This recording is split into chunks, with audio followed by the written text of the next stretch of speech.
Hello, YouTubers, friends, compatriots, bootlickers, shows, duds, lacers, peasants, vassals, minions. And remember, thankfully, I don't put on commercials on my videos, because then you'd have to wait a minute and a half just to get to my annoying 2-second intro. So think about that. So anyway, welcome. I'm a useful idiot, and today I want to talk about Euro banks. And I know a lot of people probably aren't concerned with Euro banks at this point.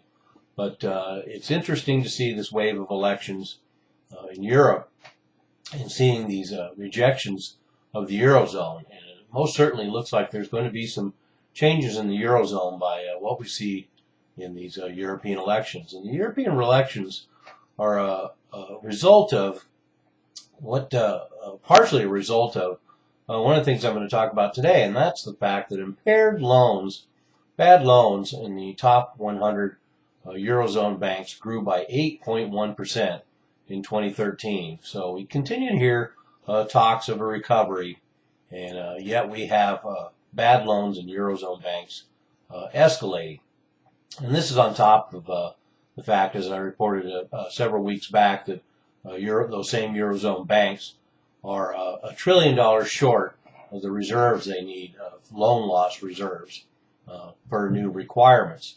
So they're $1 trillion short there, and now they have $1 trillion, $1.5 trillion more. They're short because of bad loans.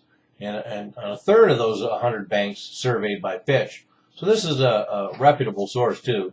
Surveyed by Fitch, a third of those 100 banks experienced a 20% or more loss. So that's even more interesting to find out that the serious damage is focused in on specific banks in specific sectors who are suffering huge increases in bad loans, 20%.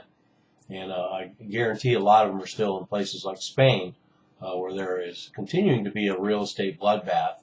And so that makes it all the more interesting that we have investors plowing into Euro bank debt and buying these bonds out of Europe now, and making huge gains off this continuing smoldering, decomposing carcass we call the Eurozone.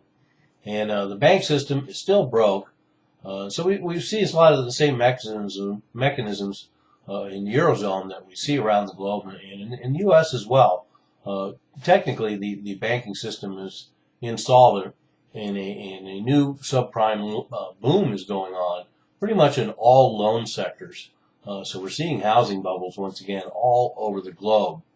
And so this doesn't bode well. The foundation is significantly worse than it was during the last collapse. Now every aspect of what was bad in the last economic collapse is on steroids, being set up for the next collapse.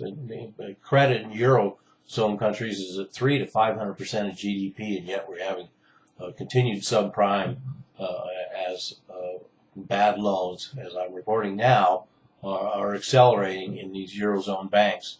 And the new ECB QE and negative rates could be their future, and we continue to hear that. And also the fact, remember, we should have another round of stress tests coming up pretty soon, even though all these banks that are short $1 trillion in loan losses and now have another $1.5 trillion in bad loans, they're going to pass the next round of stress tests too. So anyway, the Eurozone banking system continues to implode in spite of not hearing about it in the news. I'm a useful idiot. Don't you be one too.